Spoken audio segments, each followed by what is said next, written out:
All right, what's up, guys? Welcome to the 157th episode of the Grow My DJ Business podcast, brought to you by Digital Music Pool and the Grow My DJ Business Discord. My name is Kareem. Gary W here. What's up, Gary? We got some real good feedback on last episode, the rates episode, I guess we can call it. Just a huge topic in our world, a faux pas topic, something that people don't want to talk about, but you have to talk about, as we said last week. And it's just really important to have those conversations. And we had a few things that we missed, upon going back and listening and talking to people that listened to the episode. And there was a few questions surrounding the episode. So I think we should open this up by touching on that. Yeah. One other thing I want to say, I think there's this facade in the DJ world of, once you get your rate to a certain point, that's it. That's your rate, and you're making that rate every time. And every high-end DJ that I talk to or that I know does stuff for less than what they really want. But it's not something anybody ever wants to talk about. So I feel any DJ. So when we were talking about the different pay scales and rates and when you maybe take a little bit less, it happens for everybody, right? It's not once you reach a certain point that goes away. Bigger DJs are considering bookings for under their rate because it's a high-profile gig, right, or because it helps them make extra money for the weekend, just like every other DJ. So I just want to throw that out there. Even the hard-ticket artists,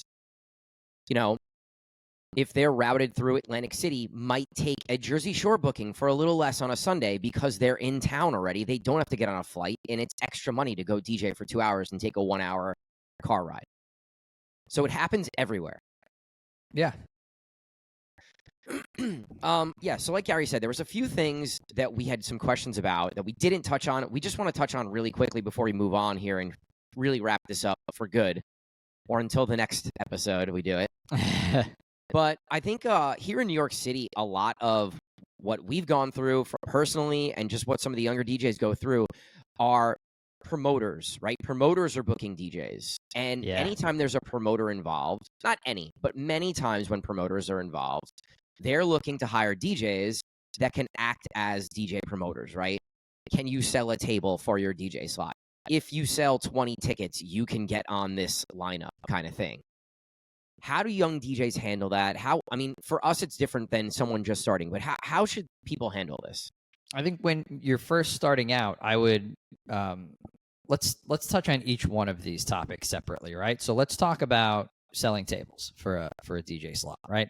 If you have friends that are going to come out to see you perform, do that, right? When I was young, I played a place that AM played at, and all these great DJs played at. It was a celebrity spot, but it was on the go out. It was off the radar. It wasn't high end anymore. But I was 18 years old. I wanted to play, right? So I went and I was like, I didn't tell them I could bring X amount of people, but they asked, can you bring some friends? I brought 80 people to this party, right? We filled the place out. But I can do that when I was 18 years old because I knew all my friends were going to come see me. They were excited to go to this spot. They're like, oh, this spot's a high end spot because it had been, and they all came out. And that's okay when you're on the come up because that place needs help. That's why they're asking you to sell a table, right? And you're also probably not DJing a full DJ calendar where you can put on the calendar, hey friends, hey family members, hey everybody that supports me, I have this really big set on this date and I would love for you guys to come out. And people are excited to go support you in that situation. I think that spot was called Y Bar, by the way. But anyway, if you're going to sell tables, you want to discuss percentage with the person beforehand. You don't want to get $10 a table when you're selling $400 tables. You don't want to get short-handed at the end. So I would talk percentage and try to keep tabs on who's spending what, so you do get a fair shake at the end of the night. You don't want to get jerked at the end of the day. Yeah, I think that's a good point. If you are going to accept doing this, or if you know that you can sell tables and get people out, get paid for it, right? Up front, ask, hey, if you're asking me to do this, are you going to give me a percent of the tables that I sell? And the answer will most of the time be yes. And if you're a young DJ and you want to break into a promoter group or a new market or a city that you if you live in New Jersey and you want to break into New York, this might be the only way. And if you bring people out consistently and you sell tables consistently, maybe you then eventually move up into getting normal, regular bookings as an opener or, some lower level bookings for a full night from that company. Or maybe you don't. Like, maybe they're just going to use and abuse every young DJ that comes up to sell tables and tickets and get people out, and they have their core DJs that they use, and that's it. So it's really hard to tell, but I think it's worth at least doing a few times and feeling out from that promoter company. If there's opportunity, do they take care of you? Do they pay you out on the percentage? Like, if they're doing all the right things on the back end, then maybe they will take care of you further down the line.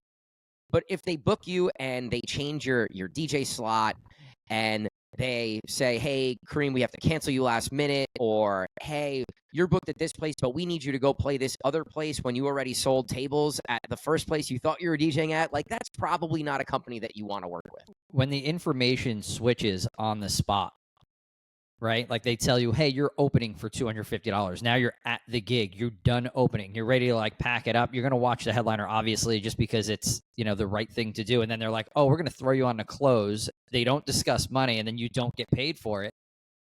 That's somebody that, you know, that's something that has happened to me many a time in trying to break into new groups, new DJ groups. Yeah. And it's a tale as old as time. You know, it's something that has been going on forever. You have to be careful with that, and those companies are kind of usually a little sketchy, and they always operate that way, and there's a track record there, so you got to watch yourself. Yeah, it's something you're going to grow out of very quickly. But yeah, if you want to, they're using you, right? So if you want to use them to get these really high-end places onto your resume, do it, right? Do it. Look out for yourself, because no one else is really going to when you're in this situation. Usually, if you're working with a company that's selling tables or tickets, you're probably on a bill with a higher end DJ, right? Maybe it's an artist, maybe it's a rapper, whatever the case may be. As we've gone down this path of booking more and more DJs and higher end shows, like, nobody's thinking about this baby opener kind of thing. So you have to ask all these questions up front, because they just want to lock in the date. Like, hey, I need you to open this time. And, like, the booker, many times, they're worried about the $25,000 headliner act and the direct support act. They're not worried about the 9 to 10 p.m. or 10 to 11 p.m. DJ. They're just not. Right.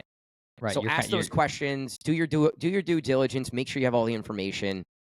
And it's one of those things, right? Like, they're using you. Understand that. Use them right back, right? In a way. How can this help you? And if not, don't do it. Let's talk same about thing for selling tickets, right? I think it's the same. Yeah, that's the same across the board. I was going to skip to the next question that we had. People are saying you have to sell X amount of tickets to even get on the slot. If you're even semi-established DJ, this is not something you should be doing. I've never believed in the ticket sell. That's not your job.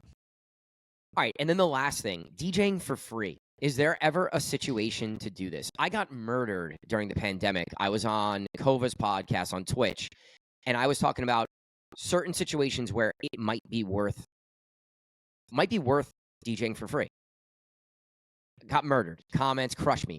I wasn't like, when is a situation where you think it might be worth it to even consider DJing for free?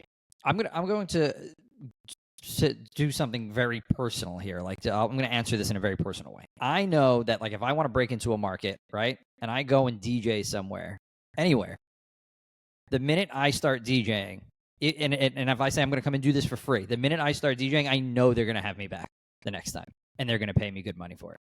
Right. Because I'm a confident, well-established, good DJ, right? I think in that situation, then, like, if you're established and you're a really good DJ and you know you can rock a room and you're just trying to get your foot in the door, then do it, because they're going to ask you back. Now, if you suck, and you're going to DJ for free and you're just doing it because you want to, you know, you're trying to do X, Y, and Z, you're trying to, I don't know, just DJ for fun, like, you're never going to be asked back, because your skill level is going to show, and you know, you're being used, like we said before. You're being used just to fill a slot. You're not shocking anybody. You're not impressing anybody. Right. I think you have to have a real grip on what your talent level is if you're going to do this, because it could affect you in so many ways. Yeah. You know, in the market, it's like, oh, well, this guy went and DJ'd for free. I don't know. It's a negative light in the DJ community, obviously. I don't think there's really many situations where you can go and accept a DJ booking where it's like open to close or like 2 to 3 hour set for free. I don't really think. No, I was thinking like an hour. Right. So what I was going to say is, as DJ bookers and as DJs who are booking other DJs, the number one thing after like meeting you, getting to know you, whatever, I have to hear you DJ before I feel confident in booking you. So I've done this in the past. Like, hey, can you want to come play an hour set? I just want to hear you play. I want to get to know you. I want to be in a DJ booth with you, see how you work, see what you play, see how you transition. I can hear you play 5 songs, and that gives me the confidence, like, all right, I want to book you now. Yeah. So if there's opportunity to play for people who have heavy booking power, like a Get Down DJ group or like a whatever DJ in your market that's booking venues, if someone's asking you to help out, hey, can you cover an hour for me? Like, who cares about the money? This is basically like an interview process, right? This is a test. Can you do this? Can you play the room? Which will then probably get you a bunch of bookings or at least a booking afterwards. Yeah, DJing a full night for free is out of the question. Out of the question. B3, all the DJs DJ for free, but you're showcasing your skills in front of a room full of DJs and bookers. Like, to me, that's worth it. Absolutely. Jumping on with friends. That's always I guess we're not really talking about that kind of stuff, but no, this is more in the booker, in the nightlife situation, right? In the club if someone's hitting you up and saying, "Hey, DJ, we want to book you, but there's no budget," like, "Hey, come open for this big local DJ in the market," it's really hard to say yes to that. Yeah. It just tells me that the venue is good, just wants to like take advantage. Like, even if it's a small amount of money, just like the gesture of here's $150, here's like just something, anything to make it like worth consideration. I think that's a really good point. Try to jump on when somebody has booking power, and you're not doing this for a venue. You're doing this for somebody who's booking, right? And you're doing it for a short period of time. Right. Hey, DJ, like, we have a Discord with a ton of DJs. Hey, DJs, we're in a bind. We have a 1 hour that we need someone to cover. If you go cover that shift and help us out, like, you're getting bookings, I'm going to give you a great example. It happened last week, actually. One of our guys was booked. His private event got moved from like several hours up. Something happened with the family for the private event, right? So he hit me up. He said, I need somebody to cover for an hour. He's like, private event stops at 9. My gig starts at 9. So can somebody cover for an hour? Put somebody on for an hour. I get a text message 2 hours later. Who just opened? I want him here at least 1 or 2 times a month. Right? So it's beneficial to step up and do those things. Now, I didn't know how, and didn't discuss with the one DJ who was booked previously how he wanted to work out the financials, because he was booked. So I was kind of leaving it on him to do the right thing. I mean, I started that discussion after the fact, but we were just trying to get that hour filled. Right? So we filled the hour. And now, even if that guy who played the hour didn't get paid that night, he's now getting paid, in future gigs. With a monthly booking kind of thing. Right. So a new venue for him to play. Right. So it's huge to step up and help out and do those things. And that's where it's beneficial. Yeah. I think broadly, you don't want to DJ for free. No, However, there are certain situations where DJing for free can further a relationship. We always talk about the long term. That can help a long-term relationship, a long-term booking situation, right? Guys, we always want to think long-term. It's very rare where, hey, I want to do this for the short term. So don't DJ for free. But there are extenuating circumstances where maybe it makes sense for you to DJ for an hour, 2 hour max, whatever the time is. Yeah. That's going to help you get a monthly booking, lock in a residency, create a relationship with a big booker in your market. So every situation is unique. Broadly, I wouldn't do it, but there are going to be certain situations where it might be worth it. And don't let everybody, all the haters, Kareem, you're an idiot for saying you should work for free ever. Fuck that. Get your rate. Like, that's just people bullshitting. Because like I said earlier, like, even the big DJs are DJing for less than their rate sometimes, if it makes sense for them as a business. Yep. And, we've to seen book it. A venue we know about it. So we've definitely seen it. Take the front away. Stop faking it. Like, we all know you do it. Everybody does it. Right. All right. Just more rates talk. All right. Let's jump into the quick Dropbox folder, because last episode I was talking about this Dropbox folder that we should all have, and we had a little EPK day with our team last spring, I think it was, or whenever it was. But we went through this. We had a little session. We took some photos. We all prepped our EPKs for 2024. So DJs, every one of us should have a folder on Dropbox or Google or wherever in the cloud that if you're driving, you're out working, you're whatever, someone hits you up and says, yo, Cream, can you send me your logo? Can you send me your images? Can you send me whatever? You have a folder that you can instantly go and do that. When someone's hitting you up, they need it like right this second, you know? Yeah. So what do you include in this Dropbox folder? I call it my 2024 Cream EPK, right? My electronic press kit. It's all the things that someone who either wants to book me or someone that has booked me can go to get any piece of content or information that they might need when considering booking me or booking me. So what's in there? Well, let's talk about your one sheet quick, right? Let's talk about your one sheet EPK. Do you keep your logos and your promo images? We're going to get to each one of these things individually, but do you keep all your logos, promo images, promo video?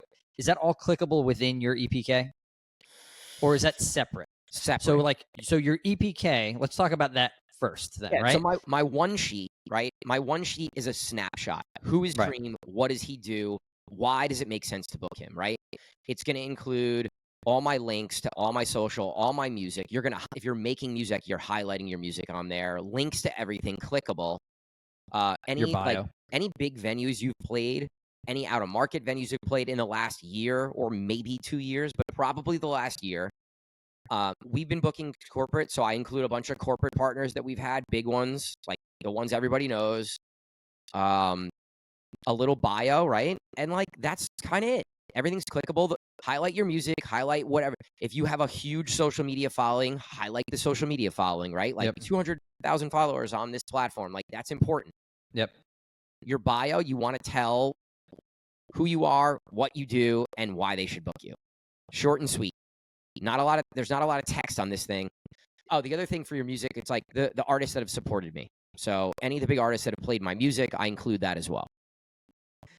And this is just for a booker or another DJ to kind of take a quick look on a one piece of paper at what you do. And that's it. I paid a bunch of money for a graphic designer to go create mine. Guys, I'm sure you can find something in Canva that you can use. Definitely. There's ways to create this. There's templates. Guys, Canva is your best friend. If you have zero graphic design skill, you can go to Canva, find a template, and just put your information in the place of whatever's there. Yep. So that's the one sheet, right? That's the first thing. The next couple things, I have a folder for logos. So all the Cream logos, I have a white one, a black one, and a red one in the red that I use, a Get Down logo, a Digital Music Pool logo. I have a promo images folder. So this is going to include high-res, high-quality shots that a social media manager could use to promote me DJing their venue.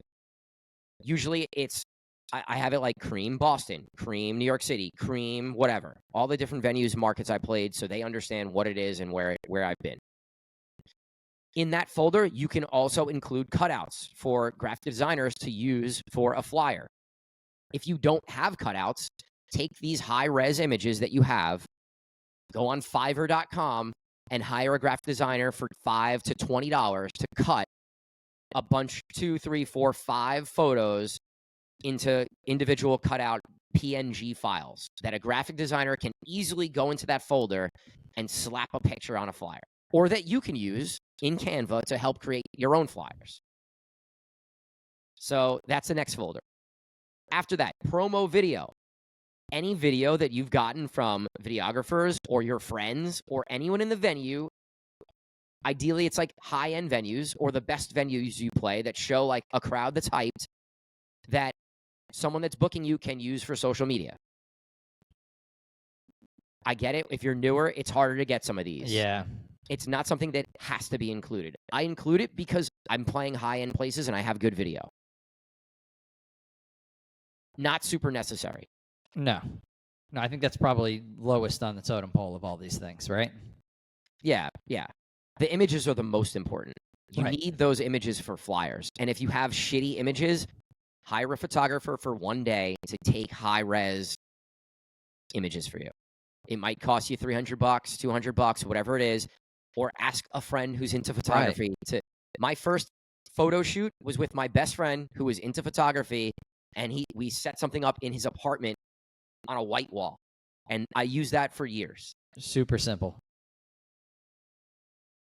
W9, you gotta have a W9, important. right? Yeah, have that ready to go because every venue's asking for it and every booker's asking for it. I included a rider. Now, this is not something that anyone that's playing low level or probably even mid level or local gigs. Right. If you're playing local gigs, you don't need a rider. No. Unless someone asks you. This is really if you start traveling. But it's an artist, technical and hospitality rider. So it's what DJ equipment that I want to use, how I want it set up, right? If I'm using a computer, I want whatever, DJM 900, a CDJ on the left, at least one CDJ on the right, maybe two. And if I'm using a computer, I want the computer stand set up on the right side. So these are all things you outline in this rider. Hospitality rider, it's like, yeah, I want a bottle of Tito's or Red Bulls or waters or whatever. Right. James, even when I'm getting booked out of market, I'm like, unless they ask me for the rider, I usually don't include it. Because normally someone will just be like, hey, Kareem, what do you want to drink for the night? In a text. And I'll be like, oh, like waters and, high noons. Right. James Hype just put a reel out about this. Right. Yesterday, I think it was. He's actually been putting out great content for fantastic, like coaching content. It's been awesome. Yep. Yeah, Big he's fan. been really good. He's killing it. Yeah, and then the last thing is just a bio. And that's something which that'll be in your one sheet anyway. Right. So, and your visuals. I think visuals are a big one. Yes, your visuals is right. So this is visuals that you're going to use in a nightclub on a screen. It's usually just an animated logo, right? You're not doing Anma stuff. You're not doing Eric Pride stuff yet. You're gonna go on Fiverr again, and you're gonna find somebody that creates some cool animated logos, and you're gonna get 2 to 3 of those, and you're gonna throw that in a folder on Dropbox. If you're low budget and you're creative, you can go in Canva and do visuals. Yeah, you can. 100%. You can. There's ways to accomplish this stuff with zero budget or with the super high-end budget. Right. So don't get frustrated and think, oh, I don't have any money to spend on this, or I haven't played any big gigs yet. Like, it doesn't matter. You can find a way to make this happen. Definitely. And having this is going to make you look 1,000 times more professional than most DJs out there. Because most DJs, I text and say, hey, I need your logo, W9, and visuals. And it takes them 3 days to get it to me. And it's sent to me in the text individually. And it just doesn't look that professional. Yeah. Have it ready to go on your email. Email yourself and just keep it in your inbox, and then you can just forward it. Yeah, that's great. I would also keep it on a USB stick, because if you're in a nightclub and you want to get your visuals up, the best way to do it is to hand the light person a USB stick with your visuals on it and your logo. Yep. So I want to run through that quickly, because I know we've been kind of talking about it, but I really wanted to break it down for everybody and why it's important. This is how you set yourself apart and how you grow as a DJ. You look more professional. This is how it works on the high end. And even if you're not playing the high end places, running your business professionally and like you've been there before is a great sign to a booker that, oh, this kid knows what he's doing. Like, they're prepared. They're playing good venues, good gigs, even if you're not. Yeah. All right. All right, guys, if you have questions on this, or you want to see my Dropbox, my EPK, follow us on YouTube, subscribe to us on YouTube. We're really trying to grow the YouTube. Please, guys, if you're listening and you support the show, even if you are not going to watch YouTube, please go to our YouTube, Get Down DJ, and subscribe there. But also, join the Discord. I'm going to put this in the Discord for you guys to check out. You can literally go look at exactly what my Dropbox folder looks like. You can click into everything, see what's in there and how it looks. Perfect. All right, what are we talking about next? Well, I think something that has come up this summer is that we're seeing that we've been talking about a lot. That we've been seeing big venues booking some DJs for support that aren't really playing nightlife regularly. Maybe they did play nightlife many years ago, but it's kind of you and I kind of like raised an eyebrow, like, okay, like why are so many places booking these DJs that are not playing nightlife anymore?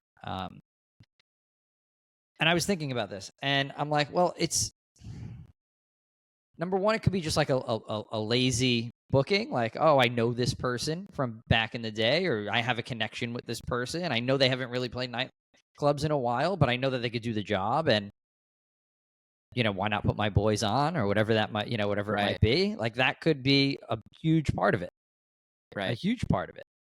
And this isn't one place; this is a couple places. Another thought that I had was like, oh well, it's summertime, so maybe some of those guys that have veered away from nightlife and are doing other things, maybe their calendars are a little slower. So maybe they're hitting up their boys once in a while, or their connections that they had once before. Because let's keep it real, especially in New Jersey, all the people that are booking these super big venues have been in the game forever. Right. Forever. Like before you and I, like before I was even DJing 20 years ago, they were already booking huge venues. So they've been in the game for 30 years, so they have all of these established connections where people come in and out of nightlife, obviously, because you do age out at some point, right? So, but you still kind of have the itch and you want to scratch that itch. So you hit up the people that have booked you in the past. I understand that completely. Like, especially now that I'm away from DJing for 3 and 4 and 5 and 6 weeks at a time. I'm like, well, I want to get back to the nightclub and get involved again. So I understand if I'm in like a wedding situation, or if I'm just doing private events or corporate events, it's like, well, is that really scratching the nightlife itch? It's not. Yeah. The pay's better. It could still be party rock, but like it's not the same vibe and feel that you get in front of 1,000 people, 2,000 people, even 500 people. Right. It's a completely different just feeling, I think. So I understand it from all of these perspectives. Now, does it matter? Does it matter who's supporting the big artist? Does it matter if it's a young up-and-coming DJ, or if it's Joe Schmo that used to headline, the local spots, right? I know he's going to get the job done. So does it matter if I put on a young kid or if I put on somebody that's experienced? I know you're going to come at this from a different angle. Yeah, so. I think as a booker and someone who's booking a nightclub, the only nightclub in our general area, right, that's not New York City, I sort of look at it as it's partly my job and our job to put on the young up-and-coming talent and further and improve and make our nightlife thing better, We have to set up for the next group of headliners. And how do you do that? You find young, hungry, talented DJs, and you put them on, and you help them grow. And you use this big platform to help them get into the next place. That's how I look at it. But obviously, other people don't look at it that way, right? They look at it like, I want the old OG veteran that I trust that's been in nightlife for 20 years. Because they don't want to do their homework, Cream. They don't want to do their homework. And that's why they'll fucking steal our DJs, because we do our homework. And we're out here booking new talent. And they're like, oh, Get Down's booking new talent. We're going to cherry pick them. Because that is 100% true. I'm calling them out. Fuck it. I don't care. Go do your homework. How hard is it? It's not. You know what? Like, and that's what's going on in our state, to be honest. And that's why when guys get lazy, they're booking guys that they booked 10 years ago because they don't want to do the work. Yeah, from my experience, what I'm seeing is people are getting booked based on, for two reasons. One, that in this group that we're talking about, one, it's an older DJ that's been in the game for a long time that at one point was on the top of their game, was on the top of the nightlife mountain, but isn't anymore. They maybe do some, they do private events, they do radio, whatever they're doing, something else that's not 2 to 4 to 5 nightlife gigs per week. Yeah. They're not doing that anymore. And because they're not doing that anymore, they're not that good as they once were. They're just not, their name You remember them from when they were at the peak of nightlife. They're not at the peak of nightlife anymore. They're playing one nightlife gig per month, two nightlife gigs per month. And I've been booked in very big rooms to open for someone, hear them play, and I'm sitting there the whole time saying, this person's playing old music. It's the same set I've heard them play from another venue 5 years ago. Why is this person headlining and I'm opening? My sword is sharp. I'm out here fucking grinding. I'm playing a lot of gigs. It's all nightlife. I'm playing to all these different crowds. You put me in a room and I know I'm going to crush.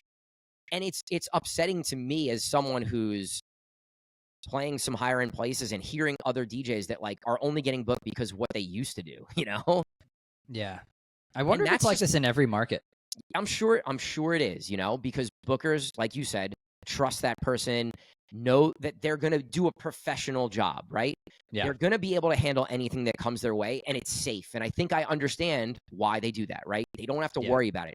I'm going to put this person on, and I don't have to worry about it. I can go deal with, you know, the artist arriving and getting them set up in the green room and making sure they're like, again, guys, nobody cares about you as the local opener. They care about the $50,000 artist that they're bringing in and making sure that that person and their team are happy. Are their visuals set?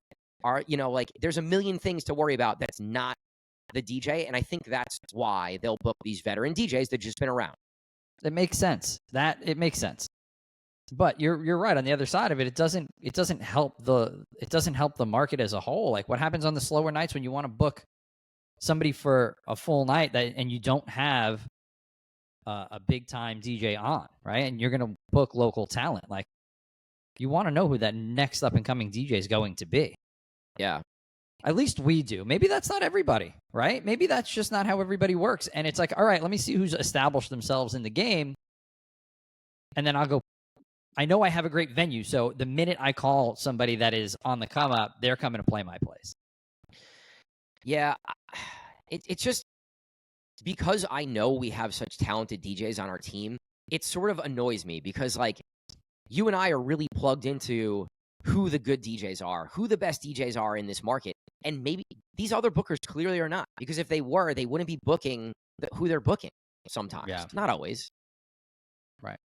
So it's just frustrating to me because I know that some of our DJs, their swords are sharp. You know, they're working hard. They're up on the music. They know the crowds. They have a following. Like, they can do the job. They deserve to get the shot. Right. The guy that's out there doing other stuff that comes back to nightlife doesn't deserve it to me. Yeah. And if I'm not hating on you guys at all, because if I was that person, I would want those bookings too. Everybody wants those bookings. Every person in this entire market wants these high-end bookings. There aren't a lot of them. It's super competitive. That's the problem, right? It's such a competitive market. Like the whole state, there's a handful of major nightclubs. A handful. Right. That's 5. 3 hours from the north of New Jersey to the southern tip of New Jersey. There's 3 in Atlantic City. There's a handful of more Latin-based places in the center of the state. There's a handful of places at the Jersey Shore that are only open in the summer, 3, 4. Yep. And there's 1 in northern New Jersey.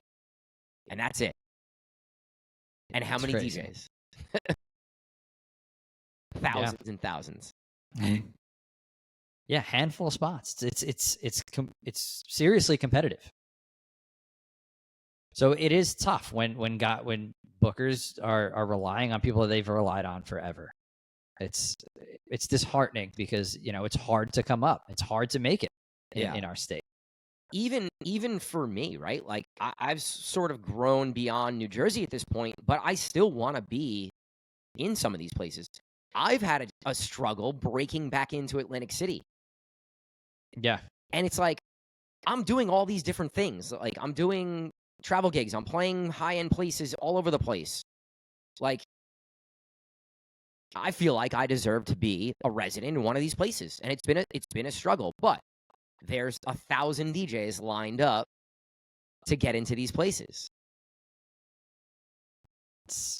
And, you know, we're not even just dealing with, especially when you're speaking specifically to Atlantic City, you're not just thinking about New Jersey or New York DJs. You got the whole city of Philadelphia. All of Philly and Pennsylvania DJs as well. Yeah. It's a lot. Yeah, that's a tough market because it's, you know, it is, like you said, there's 3 major nightclubs, and like you said, thousands of DJs trying to vie for those positions, and it's tough. Very, very competitive. Yeah, and guys, I think it's okay to feel this way. This is what drives me, right? Like, this drives me to do what I need to do to go get that booking, to go into Atlantic City and have a residency again, and be in one of the big 3 places again consistently. And this is what's great. Like, this is what's fun to me, right? Like, what do I need to do to prove to the bookers in Atlantic City how that I can get back in there regularly? Yeah. It's fun. It's like part networking, it's music, it's venues, it's messaging, it's DM. It's like this whole dance that we have to play. And it still excites me, right? Can I be frustrated that I'm not there? Absolutely. But this is the fuel that gets me to wake up every day and want to keep working and want to keep trying at this nightlife thing and DJ thing and producer thing. Love it. Got to have something to keep you going. Yeah. Right? Especially doing it after this many years. You definitely need a driving force behind what you do every day and why you want to sit down at the desk and get to work. Because once that goes away, you got to stop doing what you're doing. Right. Like, you guys all should have that confidence to know that, hey, I'm good enough to do this thing, right? Whatever it is, whatever your goal is. Maybe it's the local bar. Like, maybe that's it. Just have the confidence that you can go do it, do the work, the practice, the homework, and you'll be fine, and you'll get it, right? I've had a couple of conversations this week with guys that were have asked for things, or, hey, where am I at, and what should my goals be? And I love that, and I love that guys have been asking questions and have aspirations to play a better place, even though, maybe they're not playing those places that they're asking for. Maybe they're playing the next level down, but you got to ask, right? And you got to ask where I'm at and how do I get there? And, if you don't have a booker or somebody that you can, or somebody like us to ask, like, just ask somebody who's on your level. We say that all the time, like somebody who's a friend of yours that's a DJ or somebody that's playing those venues. Like, how do I get in here? What do I need to do to be better in order to book these gigs? Important. Yeah. I want to shout out Two Face real quick. They've gone about their business this summer. They have goals. There's certain venues that they've been trying to get into, and they've gone about it the right way, right? It's networking, it's shaking hands, it's getting to know people, it's getting your music in the right people's hands, and they booked one of their goal venues this summer.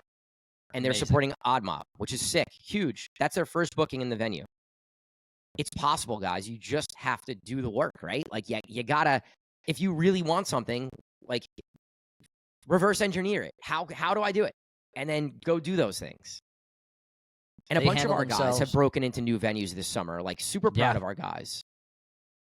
All over the place, not just Jersey, outside of Jersey too. Yeah, it's been great. Been good get down summer so far, that's for sure. Yeah. And not just within get down venues, like you said. Yeah, like the guys have been doing great. I'm super proud of what they've accomplished this summer. Now, we can bitch at them about not DJing our venues, right? Yeah, right. Exactly. we can yell. I'm sending videos on our Discord saying, guys, we need you guys in our venues. But I can still be super proud of you for accomplishing all the other stuff that you're doing. And that's the goal, right? We want you guys to grow, and we want to help you grow. That's boss hat versus fan hat. Right. Like, And this is not just for our DJs. This is for any DJ that's listening right now. I get great joy in having a very small impact in helping someone else reach their goals. So you guys got to do the work to get it. So yeah.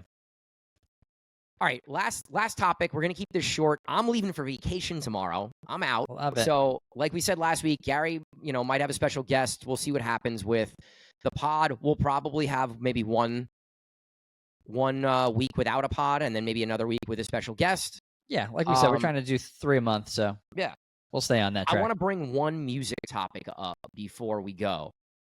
I've been watching like TikTok or whatever and seeing videos of Travis Scott's show in Milan. Okay. Like 80,000 people. It looks fake. Seriously. It looks insane. He has that like crazy like rocky stage setup. It's smack dab in the middle of this massive space, and there's just people everywhere, and there's drone shots of like 500 mosh pits, and like it looked like it was out of a movie. It was insanity. And this was just his show, not a festival, nothing like that. No, not a festival show. This is a Travis Scott show. Like, yeah, this looks crazy. It's a festival crowd for one single artist. Pretty sick. And his shows are insane. But like, when did rappers become the new rock stars? Like mosh pits and like repeating. Travis Scott does Fiend like 10 times in a row. And the crowd sings every word, and he doesn't need to get on the mic at all. Like, it's insanity. Yeah, it's been going on like that for a little bit, right? I mean, there's a good. Yeah, like I'm thinking of like Lil Yachty for one show, Mo Bamba they did, or Sheck West did Mo Bamba, and it was just insanity. A lot of the hip hop shows have become this like mosh pit rager, people going crazy. This reminds me of and I know it doesn't relate because it's house music, but this reminds me of when Tiesto played back in 2007 in Brazil to 250,000 people. Yeah. And that was like when it was like, oh my God, I think we didn't call it, it wasn't EDM, right? I was like, oh my God, house music's like made it. Like 250,000 people to go see Tiesto's huge.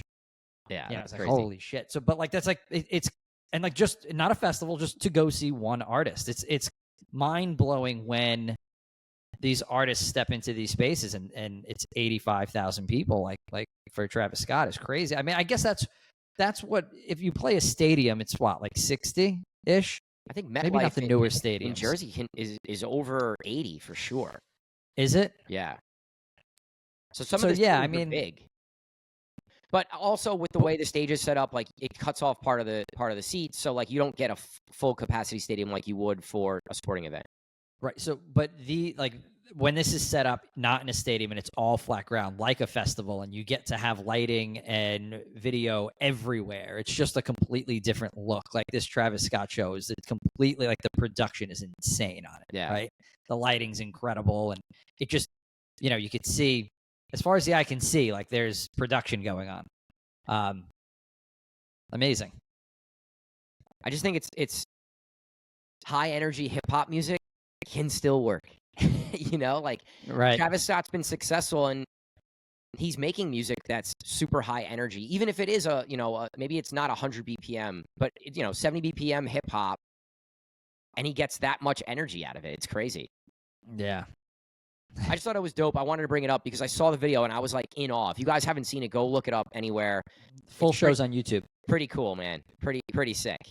Full shows on YouTube. It's all chopped up by a song, so it's a good spot to go check it out. Nice. And while you're there, subscribe to. Wow, there it is. Go subscribe to the Get Down DJs YouTube, please. That's my ask before I leave. That's it. Go on vacation. Get out of here. Yeah, I'm super excited, man. This is going to be a nice little disconnect, nice little family time. I'm excited. So, and then it's back to the fall and back to business. And it's full speed ahead for the next 5 months. We've been prepping the last 2 weeks for the fall, so we're almost ready to rock. I'm excited. This is like the Super Bowl for me. I love this. I love when right leading it. August is amazing. Leading right into the fall, busy season, craziness. Yeah, there's so much nice energy. Little. Yeah, I think the end of the summer, people start to get sick of going down the shore, and we see this little upsloping trajectory, and it gets really exciting. After July 4th, there's always the slow creep, the slow build towards the fall, and then the explosion of fall. So, guys, if you're listening, if you have not reached out to your football place, your fall venues, now is the time. I had a meeting yesterday with one of the groups that I work with. We talked about the fall. I'm going to book all the DJs today, probably. So It's already happening. Try and reach out to your people. Maybe not today. I would wait till Tuesday next week, actually, when you're listening to this, reach out. yeah, because we put this out Tuesday, Wednesday, or Thursday. So those are the days you want to be reaching out. Those are the days you want to reach out. Hit up those places that are going to be rocking again in the fall. So now's the time. All right. All right, guys. Thanks for listening to this episode. We will talk to you soon. I will talk to you after vacation. Peace. All right, guys. Peace.